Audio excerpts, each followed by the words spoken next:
Bismillahirrahmanirrahim.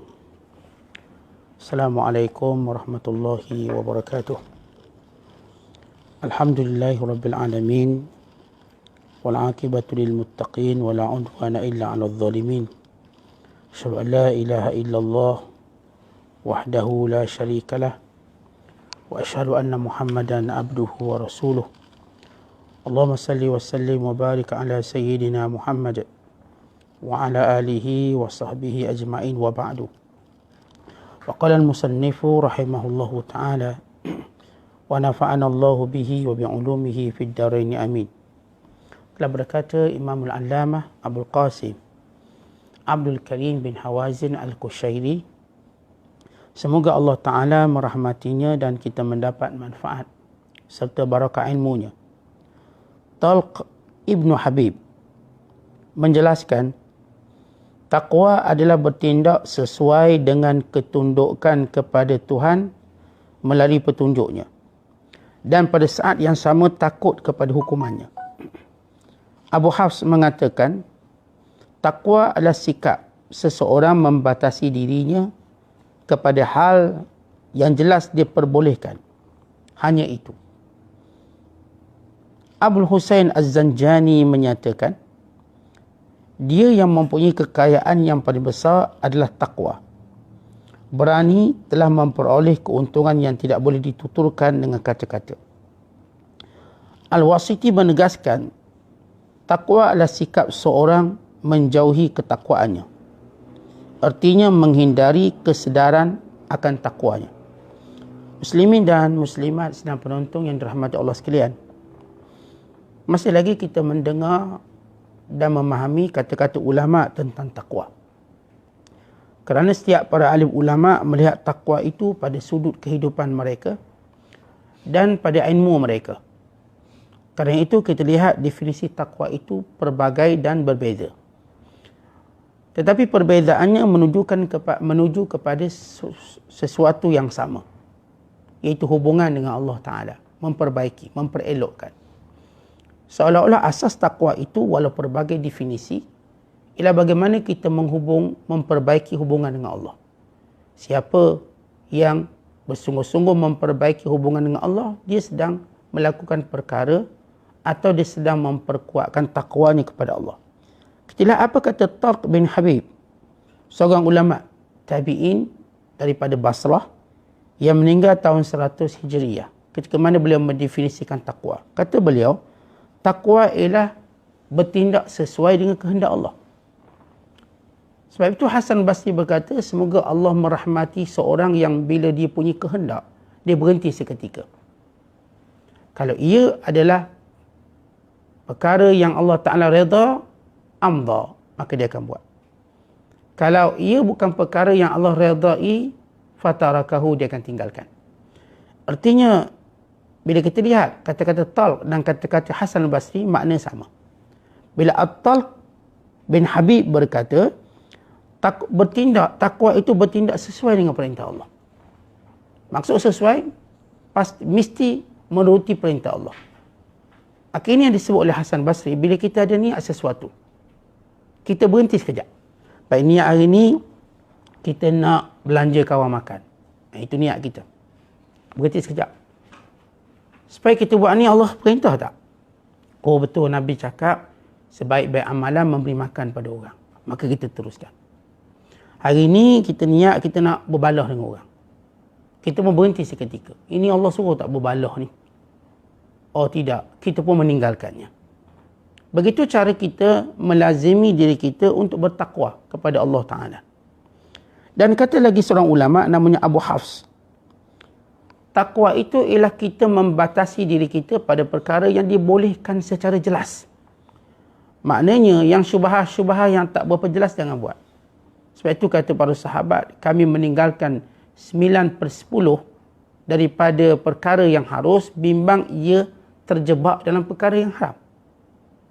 Artinya mereka akan pastikan benda-benda tersebut benar-benar harus yang jelas. Bukan ini kata harus, ini kata tidak.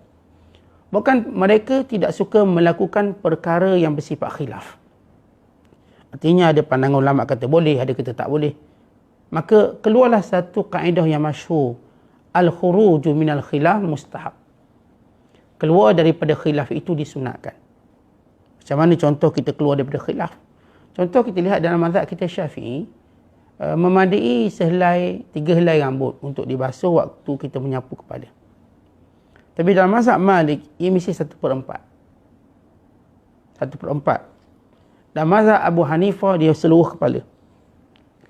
Macam mana kita nak keluar dari khilaf, kita buat semua. Jadi bila kita sapu seluruh kepala, mazhab Abu Hanifah masuk, mazhab Maliki masuk, mazhab Syafi'i masuk. Ini panggil al-khuruj minal khilaf. Tapi dalam bidang kesufian, bila kita menjumpa ada orang kata begini, ada orang kata begitu, maka kita mengambil sikap. Meninggalkannya. Contoh, ada orang kata dia ni baik. Ada orang kata dia ni jahat. Ada 2 khilaf pula. Seorang kata baik, seorang kata jahat. Kita ambil sikap apa? Kita tidak akan terlibat. Kita keluar daripada khilaf tadi. Atau kita mengambil sikap yang lebih positif, baik. Kalau kita ambil sifat orang tu jahat, maka dia lebih membawa kepada kecelakaan kita sebab kita kena datangkan bukti. Untuk menyatakan orang tu baik, tak perlu ada bukti. Untuk mengatakan orang tu jahat, kena ada bukti. Untuk kata seorang itu pemurah, tak perlu ada bukti. Dia pemurah. Nak percaya sudah, percaya okey, tak percaya tak apa. Tapi nak kata dia pencuri, tuan-tuan kena datangkan bukti. Maka bila kita tak datangkan bukti, kita fasik. Sebab itu kita mengambil sikap, kalau ada orang hina orang, ada orang puji orang, kita mengambil sikap memujinya, bukan menghinanya. Apatah lagi bila dia berlaku kepada ulama'-ulama' silam. Ada orang kata ulama' tu perangai dia pelik, ada orang kata ulama' ni begini. Tuan-tuan, baik kita diam, bahkan kita menghormati semua para alim ulama'. Begitu takwa kita. Takwa melakukan sesuatu yang jelas harusnya. Dan bila kita lihat kata-kata Husain Az-Zanjani, dia kata ikhlas ialah kekayaan yang paling besar sekali. Dia kata takwa ialah kekayaan yang sebenar. Artinya tuan-tuan sekalian, bila menyebut kekayaan paling besar, takwa. Kenapa? Kerana Allah sebut dalam Quran, wa may yattaqillaha yaj'al lahu makhraja wa yarzuquhu min haitsu la yahtasib. Siapa yang bertakwa pada Allah, dijadikan baginya jalan keluar dan diberi rezeki tanpa dia sangka-sangka. Maka inilah kaya. Sebab setiap orang rezekinya mengikut apa yang dia rancang. Saya gaji sebulan 5,000, saya akan dapat 5,000 lah.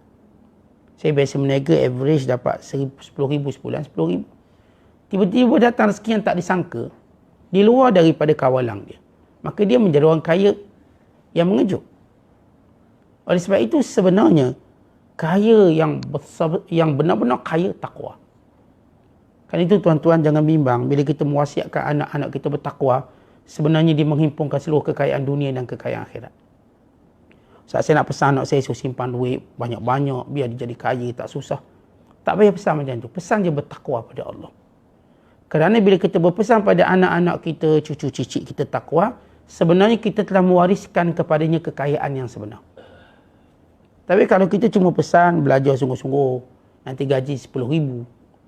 Kamu meniaga betul-betul, nanti kaya, boleh beli kereta baru, rumah baru. Dia pasti mendekati kefakiran berbanding kekayaan. Kenapa? Kalaupun dia banyak duit, dia tetap rasa fakir. Tak cukup ni, tak cukup. Akhirnya, bila meniaga, menipu. Hampir jarang kita jumpa orang meniaga itu tidak menipu. Hampir jarang. Kebanyakan cenderung, bahkan mereka cuba untuk bersikap kasar, untuk mendapat keuntungan, memaksa. Bahkan kadang-kadang kita tengok cara perniagaan mereka. Contoh tuan-tuan, kalau kita masuk hotel. Tuan-tuan pernah masuk hotel. Kalau kita masuk hotel, kalau kita nak masuk awal, kena bayar RM10 sejam. Setengah hotel lah, tak semua. Okay, kita check in pukul 2. Nak masuk pukul 1, bayar RM10 tambahan. Tapi bila kita check out pula, check out pukul 12, kita keluar pukul 10. Kita tak dapat apa-apa. Patutnya, dia kena equal lah. Kita keluar awal, dia bayar pula 2 jam, RM20 kat kita. Okay, sebab kita keluar awal, pukul 10 keluar. Tapi yang tu, kau punya pasal. Tapi bila nak masuk awal, kau kena. Kita lihat bagaimana perniagaan tidak berdasarkan akhlak. Dia berdasarkan kepada sebelah pihak. Jadi kalau anak-anak kita diajar, kaya macam ni, dia menimbulkan permusuhan. Akhirnya bila orang tak puas hati dengan hotel tertentu, dia masuk, dipecahkan gelas, dipecahkan pinggang. Dia agak-agak RM10 itu berbaloi. Dia patahkan area TV. Kadang dicuri benda tu, curi benda ni. Akhirnya hilang keberkatan perniagaan kita. Saya selalu ingatkan, biarlah pelanggan kita menjadi saudara kita. Pelanggan ini bukan semata-mata pelanggan sebagaimana sistem ekonomi barat tengok. Mereka melihat pelanggan untuk dapat untung. Kita melihat pelanggan untuk mendapat ukhuwah. Dan kita sama-sama bertakwa. Sebab itu Nabi SAW menyatakan, moga Allah merahmati penjual atau pembeli yang bertolak ansur. Jadi jadilah penjual yang dirahmati Allah, pembeli yang dirahmati Allah. Kalau dua-dua penjual dan pembeli ini dirahmati Allah, apa kata Nabi SAW? Barakalahuma, Allah berkati kedua-duanya. Allah berkati kedua-duanya. Sebab itu penting kita pesan anak kita supaya takwa. Takwa itu ilmu kekayaan. Dan yang kedua, kata Husain Az-Zanjani, ialah berani. Orang berani dia akan dapat sesuatu yang orang yang tak dapat. Kita nak jumpa ketua kampung pun takut, akhirnya tak dapat apa-apa. Dia ni berani jumpa ketua kampung. Dapat tanah 2 ekar. Kita nak jumpa YB pun takut. Padahal dia manusia macam kita, takut. Orang berani pergi jumpa YB, dia dapat peruntukan. Tentu kalau kita tak buat salah apa-apa, kena berani diri kita.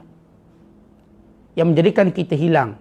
Kita tak dapat banyak perkara sebab kita tak berani. Bila kita berani, maka kita boleh buat. Ya benar-benar kadang-kala tuan-tuan, keberanian itu menuntut kita buang sebahagian sifat malu yang tak perlu. Sebab itu Allah Ta'ala suka orang yang menebalkan mukanya malu untuk mencari rezeki yang halal. Kan mula-mula kita nak berniaga, kalau kita ada malu kan kita tak berani. Dah nak berniaga, orang nampak macam kita ni fakir, miskin. Jadi pula berniaga lelong tepi jalan tu, orang tengok semacam. Orang cuma lalu tengok, tak beli, malunya. Tebalnya muka kita. Tapi Allah suka orang yang muka tebal demi mencari rezeki yang halal. Itu jauh lebih baik. Daripada menghilangkan malu yang tidak perlu, akhirnya kita berani. Sebab itu tuan-tuan lihat, sifat orang yang memperolehi keuntungan, semuanya orang yang berani. Berani. Maka Imam Abul Husain Az-Zanjani ajar kita 2 sifat. Nak kaya, takwa. Nak dapat sesuatu yang jarang orang dapat, dengan berani. Kita berani. Kadang nak mengairkan. Orang kata lubuk ni lubuk hantu, Ustaz. Oh, keras, itu. Tak berani. Orang berani pergi dapat macam-macam ikan. Lubuk ikan. Tengok dia berani. Saya ingat dulu bila saya belajar, kita mengajar anak-anak murid kita bab pelayaran. Saya ajar STPM sejarah bab pelayaran. Macam mana orang Islam ni, mereka bangsa pertama, umat pertama yang berlayar atas laut. Bukan sekadar berlayar, menguasai jalan laut. Kenapa? Kerana umat Islam berani. Berani mereka berlayar. Orang kafir waktu itu takut kerana ada mitos. Kononnya bila mereka berlayar, di hujung laut itu matahari tenggelam, airnya menggelegak. Kononnya mitos mereka di hujung laut tadi akan terus jatuh ke bawah. Sebab mereka tak nampak bumi itu mendatar. Sebagaimana Allah Ta'ala menyatakan bahawa kami jadikan bumi itu hamparan. Sifat bulat tak bulat itu hal yang lain. Ini dia sudut. Bila mana kita berjalan atas muka bumi, Allah Ta'ala jadikan bumi ini mihada. Mihada iaitu mendatar. Tuan-tuan jalan dia tetap straight macam tu. Jadi mitos orang kafir, mereka takut berlayar. Akhirnya walaupun mereka buat institusi perdagangan ataupun institusi pelayaran di Lisbon, kita kenal seorang yang dianggap sebagai bapa pelayaran Eropah, iaitu Puteri Henry. Dia yang menubuhkan institut pelayaran Eropah yang berpusat di Lisbon, Portugis atau Portugal. Tapi anehnya dia tak berani berlayar sebab dia takut laut. Ptolemy yang pertama melukis peta laut. Tapi dia tidak pernah juga ke laut. Ia berbeza dengan umat Islam. Mereka bukan sekadar lukis peta, mereka buat alat astrolab untuk mengukur mana darat yang paling dekat bila berada di tengah laut. Mereka buat macam-macam dan mereka berlayar tengah laut. Kenapa? Berani. Berani atas asas apa? Kerana iman pada Allah. Apa pun berlaku dengan izin Allah. Imam Wasiti berkata, takwa itu kamu tak tengok takwa kamu sendiri. Bila kita sebut takwa, kita tak nampak pun takwa kita. Sama juga ikhlas. Ikhlas ni kita tak rasa pun kita ikhlas. Kita tak pandang saya orang ikhlas, jadi lainlah saya punya darjat. Tidak. Saya melihat saya seorang yang sedang terus berjuang mendapat ikhlas. Sama juga takwa. Kita tak cepat mendabik dada berkata, saya orang bertakwa. Kamu jangan main-main, saya lah orang paling mulia kerana saya paling bertakwa. Jangan. Kita sentiasa berusaha untuk menjadi orang bertakwa. Dan kita tak pandang pun bahawa kita bertakwa, tapi kita berusaha terus. Kerana takwa ini nilaiannya di sisi Allah SWT, bukan kita yang mendakwa. Dan bukan orang yang kata pada kita, oh dia itu orang bertakwa pada Allah. Dia cakap je. Tapi dia bukan bercakap pada perkara hakikat. Allah tahu. Sebab itu Allah berfirman, فَلَا تُزَكُّوا أَنفُسَكُمْ هُوَ أَعْلَمُ بِمَنِ اتَّقَى. Jangan kamu mengangkat diri kamu sendiri. Allah lebih tahu siapa yang bertakwa. Yang kata, saya lah orang bertakwa. Dekat ramai-ramai ini, saya rasa saya paling bertakwa. Sebab apa? Sebab saya bangun subuh awal. Orang lain subuh tak bangun. Bukan begitu. Ya, memang saya menuruti sebahagian perintah Allah. Tapi nilai takwa itu berada di sisi Allah. Saya cuma berusaha. Jadi orang bertakwa sebenarnya dia tak nampak takwa dia. Maknanya tak mendabik dada, dia sudah mempunyainya. Contoh orang yang bertakwa pada Tuhan antara lain adalah Ibn Sirin. Suatu saat Ibn Sirin membeli 40 tin mentega. Ketika salah seorang pembantunya menghalau seekor tikus dari salah satu petinya, Ibn Sirin bertanya kepadanya, peti yang mana? Yang darinya tikus itu kamu singkirkan. Dia menjawab, saya tidak tahu. Selanjutnya Ibn Sirin memutuskan mengosongkan semua peti dengan mengeluarkan mentega ke atas tanah. Contoh orang yang soleh adalah Abu Yazid Bistami. Pada suatu hari dia membeli kunyit jingga di Hamadan. Dia menjumpai hanya sedikit kunyit jingga. Dan ketika dia kembali ke Bistam, dia menemukan 2 ekor semut pada kunyit itu. Maka dia kembali ke Hamadan dan melepaskan kedua semut itu. Baik, cerita menarik tentang nilai takwa. Yang pertama, Ibn Sirin atau namanya Muhammad bin Sirin. Sezaman dengan Hasan Basri, meninggal tahun 110 Hijriah. Ibn Sirin seorang korporat, peniaga. Tapi ada cerita dia bankrupt. Di akhir hidupnya dia bankrupt, muflis. Namun dia bersabar dengan ujian Allah. Antara sebab-sebab bankrupt, dia banyak sebab bankrupt. Antara sebab, saya tak nak sebut semua sebab, salah satu sebab. Bila dia berhutang dengan seorang pedagang lain untuk membeli 40 tempayan mentega. Itu dia 40 peti. Bukan peti kecil, itu peti besar. Maksudnya macam 40 barrel, 40 tong besar. Minyak mentega. Cair minyaknya. Maka tiba-tiba tikus masuk. Lalu penjaganya menghalau tikus tersebut. Lalu kata Imam Ibn Sirin, sebab dalam kaedah hadis, kalau tikus dia masuk tempat yang cair, dia kena buang semua. Kalau dia masuk tempat yang keras, dibuang sekelilingnya. Dalam satu hadis Nabi SAW menyatakan, in kana jamidan, kalaulah mentega tadi beku, maka hendaklah kamu buang sekelilingnya. Wa in kana sailan, kalau dia cair, fa'ahriquh, maka buang semua. Sebab kotoran najis ni bahaya, kotoran tikus ni bahaya. Tikus ni dia masuk dalam minyak mentega tadi, masuk. Bila Imam Ibn Sirin tanya pekerjanya, dia masuk tong mana? Kata pekerja tak tahu. Ibn Sirin berfikir barangkali dia melompat-lompat masuk semuanya. Maka beliau mengambil keputusan supaya tidak memberi mudarat kepada customernya, bukan menjaga, memelihara hukumnya, dia buang semua. Bayangkan buang semua. Dan itu menjadikan dia muflis. Kenapa? Dia tak mampu bayar hutang, dia berhutang. Dan yang ni dia tak dapat keuntungan. Hanya kerana dia nak jaga takwa. Takut. Tuan-tuan setengah kita kadang-kadang makanan basi jual lagi. Yang penting saya untung. Dia hangat-hangat basi dah. Kawan tu makan seminggu sakit perut. Dia tak takut apa. Setengah kita benda tu jatuh kotor ni. Lap balik letak. Jual. Pelanggan bukan tahu pun. Ramai peniaga dia tak jujur. Sehingga mendatangkan mudarat kepada pelanggan. Sebab itu kata Nabi SAW, ya ma'syarat tujar, antumul fujar. Wahai peniaga, kebanyakan kamu orang-orang yang jahat. Kebanyakan kamu. Sebab itu Nabi SAW sentiasa masuk pasar untuk memastikan akhlak terjaga. Supaya golongan peniaga bukan menjadi golongan yang celaka, tapi golongan yang bersama dengan Nabi akhir akhlak. Sebab itu Umar Al-Khattab mensyaratkan, siapa yang nak masuk pasar mestilah orang yang faham agama. Kalau tak faham agama tak boleh. Tapi kalau benda itu kotor, najis, Dia akan membuangnya, dia tak akan jual pada pelanggan. Ini pelanggan terpaksa beli benda yang najis, kotor tanpa kita sedari. Benar kita tak berdosa, tapi bila kita dengar, ya Allah. Ada seorang sahabat saya. Dia kata, Ustaz, saya pernah makan babi. Oh, terkejut tak dengar. Terkejut dengan makan babi. Macam mana makan babi? Saya pergi ke satu hotel, Ustaz. Yang bawa saya kata, tak, jangan bimbang, semuanya halal. Semua halal, confident. Pagi-pagi turun makan. Nampak ada sup, makan. Tapi rasa lain pula, lain. Ya Allah nak jaga dia. Tapi dah makan lah. Akhirnya bila ditanya betul sebut babi, tak sempat nak tukar, dia kata.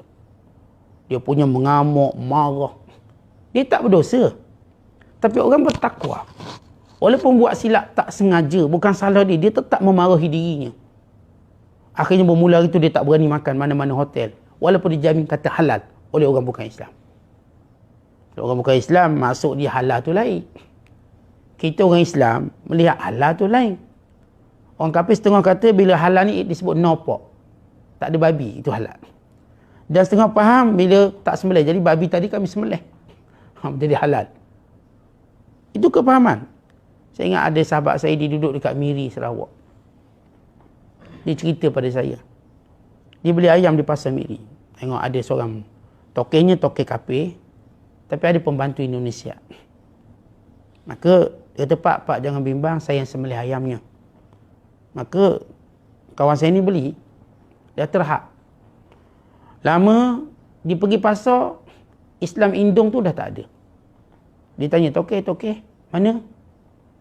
You punya pekerja, oh dah balik Indong. Tapi you jangan bimbang, saya sudah belajar sama dia, saya sudah sembelih sendiri. Dia kata, saya dah belajar sama dia. Definisi dia halal. Walau dia orang kafir tak asas sembelihan. Kita lihat bagaimana halal orang kafir lain. Sebab tu jangan yang acong kata, jangan bimbang, ini halal mah. Oh jangan. Biarlah halal tu daripada mulut orang yang bertakwa pada Allah. Sebab tu tuan-tuan dengan senang sangat kita. Bukanlah kita nak hidup was-was. Sebab sebenarnya kita ada pilihan banyak. Kita boleh sebut rezeki halal, pilihan kita banyak. Kenapa mengambil risiko pilihan halal yang disebut oleh orang kafir, bukan halal yang disebut oleh orang Islam? Itu kita sokong BMF, Buy Muslim First, bagi satu bentuk sifat takwa kita pada Allah. Ini takwa kita pada Allah, mendahulukan orang Islam. Sebab orang Islam dalam definisi halalnya lebih kuat, lebih kukuh. Jadi kisah Imam Ibn Sirin ini cukup menarik. Dia tidak mahu menipu pelanggan. Walau dia terpaksa bankrupt. Lalu kita tanya diri kita, siapa yang dia kalau meniaga sanggup bankrupt semata-mata nak jaga pelanggan ni? Siapa? Khususnya untuk menjaga agama. Tidak ramai. Tetapi sebenarnya inilah peniaga yang berjaya. Peniaga yang berjaya sentiasa fikirkan customer dia. Dan lebih berjaya lagi bila difikirkan hubungan Allah, dia dan customer dia. Kadang-kadang ada orang jual kereta. Loan tu loan konvensional. Loan kafe.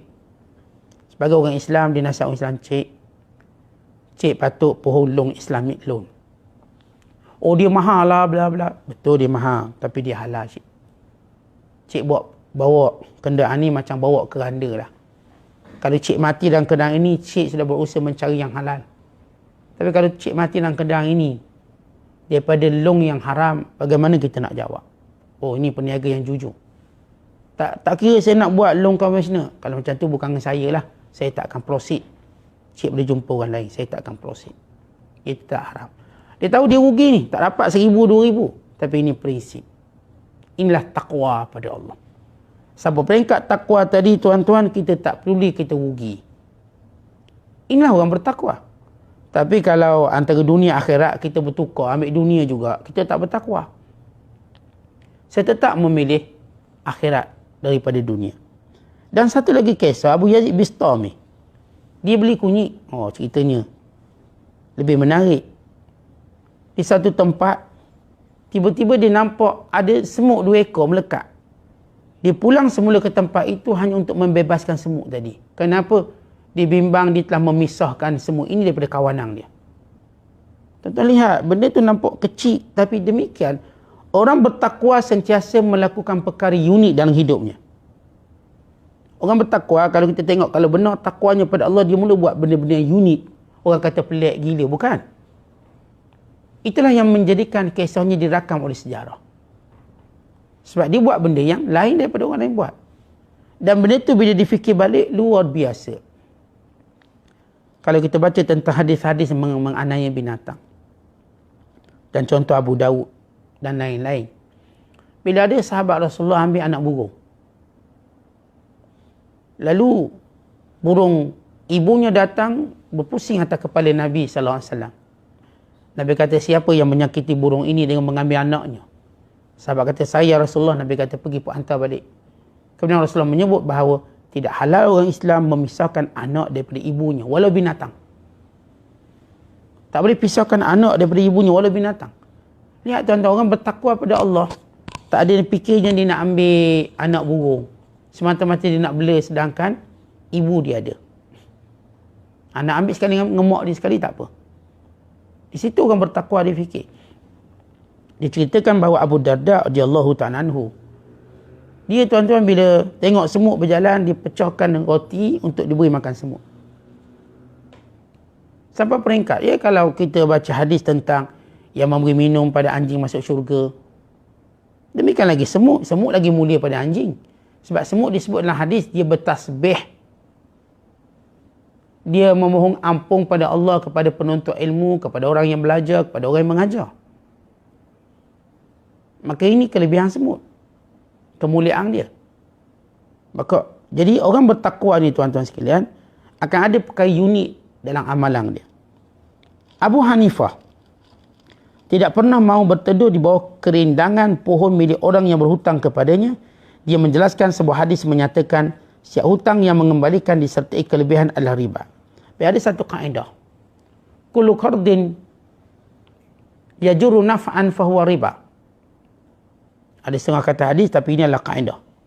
Setiap pinjaman yang menarik kepada manfaat, maka riba. Contoh macam mana tuan-tuan? Dia pinjam dengan saya RM100. RM100 ni janji bayar bulan depan. Kemudian saya pergi rumah dia, Man, pinjam kereta kejap. Dia kata boleh lah, ambil lah. Sebab dia tak bagi, dia ingat saya, dia hutang saya RM100, dia pun bagi. Pinjaman itu jadi riba kerana mengambil manfaat daripada orang yang berhutang. Berhutang. Sebab itu kata Abu Hanifah. Abu Hanifah bila dia berhutang pada seorang, dia tak akan berteduh di bawah pokok milik orang yang berhutang pada dia. Yang dia berhutang padanya, dibimbangi itu dia mengambil manfaat daripada hutang. Jadi kalau dia hutang 100, kalau orang tu hutang dia 100, kena bayar 100 cukup. Bukan bayar 100 plus boleh berteduh bawah pokok dia. Plus boleh pinjam ke kereta dia, tak boleh. So itu tuan-tuan, mereka cukup unik. Kita kalau bagi pinjam ke orang, berapa bagi pinjam? RM5,000. Pinjam RM5,000. Dia kena bayar RM5,000. Lepas tu kita ambil manfaat lain. Pinjam kereta dia, pinjam kenderaan-kenderaan dia. Kita suruh pula dia belanja makan. Walhal, dia berhutang kita RM5,000. Seolah-olah kita ambil faedah daripada hutang tadi. Sebaiknya jangan. Sehingga dilunaskan hutang baru boleh. Kata ini orang bertakwa. Dia cukup takut riba-riba yang tidak disedari. Riba-riba ini tidak disedari oleh ramai manusia. Oleh sebab itu mereka menjauhinya. Abu Yazid sedang mencuci jubahnya di luar kota bersama seorang sahabatnya. Ketika sahabatnya bersama, berkata, jemurlah jubah anda di pagar dinding kebun buah itu. Abu Yazid menjawab, jangan menancapkan paku di dinding orang. Sahabatnya menyarankan, jemurlah di atas pohon. Abu Yazid menjawab, saya khawatir ia akan menyebabkan cabang-cabangnya patah.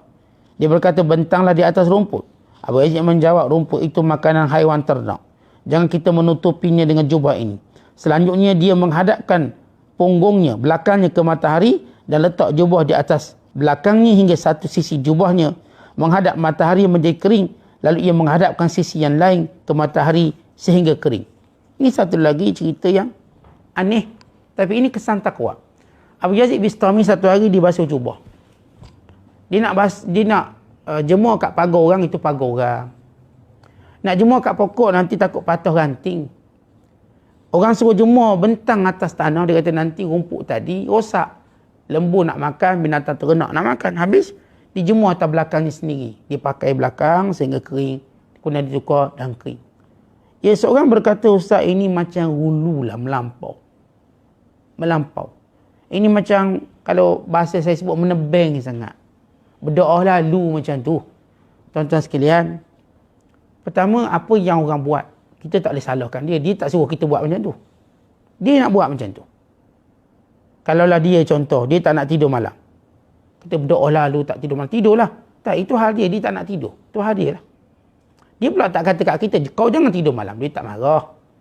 Dia tak beritahu, kalau nak jemur macam aku ni. Tidak. Tapi dia buat mengikut kepahaman dia. Macam kita lah, kita buat air. Tuan-tuan campur Nescafe, campur Milo, campur kopi. Dia pun minum. Dia ni melampaunya. Kok suka saya nak minum air macam ni. Dia tak suruh kita minum. Dan dia tak buat salah apa-apa pun sebab Milo dia, Nescafe dia, kopi dia. Biarlah dia nak minum. Sama juga dalam pelakuan takwa. Setiap orang dia akan faham takwa dengan cara dia. Dan bila dia melihat dia takut buat sesuatu yang bertentangan dengan agama, maka dia mengambil sikap berhati-hati sebagaimana Imam Muhammad bin Sirin, sebagaimana Imam Abu Hanifah, sebagaimana yang berlaku kepada Abu Yazid Al-Bistami dan lain-lain ulama, untuk menunjukkan takwa itulah yang menjadikan seorang itu berfikir dengan lebih unik. Lebih unik. Tuan-tuan, bila kita pergi rumah orang, tuan-tuan akan duduk atas kursi kan? Tuan-tuan duduk kat mana? Duduklah kat mana-mana. Salah. Bila tuan-tuan nak duduk kursi rumah orang, tuan-tuan kena lihat dua benda. Pertama, lihat tuan rumah, dia suruh kita duduk kat mana. Yang pertama. Yang kedua, duduklah kita jangan menghadap laluan keluarga dia. Ni kita duduk tempat dalam keluarga nak ke dapur ni. Senang tengok bini ke dapur, anak perempuan ke dapur. Ini salah. Orang bertakwa yang tu dia fikir. Dia masuk rumah orang, dia tak berani duduk sehingga tuan rumah dia kata duduk sini. Dia pun duduk. Atau kalau tuan rumah dia tak pelawa-pelawa duduk, maka dia akan duduk di tempat yang dia tak perlu menghadap sesiapa. Untuk menjaga aurat tuan rumah. Tuan bayangkan kalaulah macam tu setiap orang berakhlak ketika mana menziarah orang pun suka kita ziarah. Ni kita ziarah, tak duduk kat depan tu, terus ke dapur. Terus ke dapur nak tengok mozaik baru, nak tengok kabinet baru, pinggang baru, orang pun tak suka. Ini orang tidak ada takwa. Tuan-tuan, orang bertakwa bila mengunjungi rumah orang, dibimbang dia membebankan tuan rumah. Sebab dia ada takwa. Dibimbang dia menyebabkan tuan rumahnya berdosa atau dia berdosa. Sebab itu orang bertakwa sentiasa tindakannya dia akan berfikir. Dia tak pakai ceroboh macam tu. Dia berfikir apa yang baik, apa yang tidak baik. Maka inilah dia nilai takwa kita pada Allah. Kita melihat betapa penting kita terus menjaga hubungan dengan Allah. Dan beradab dengan Allah dibimbangi ada benda-benda bila mana kita lakukan Allah murka. Dan orang-orang yang bermuamalah dengan kita juga marah. Akhirnya rosaklah hubungan kita dengan Allah, rosaklah hubungan kita dengan manusia. Sedangkan takwa memperbaiki kedua-dua hubungan ini. Mudah-mudahan Allah Ta'ala menggunakan kita takwa dan pada keturunan juga takwa insya-Allah Ta'ala. Wassalamualaikum warahmatullahi wabarakatuh.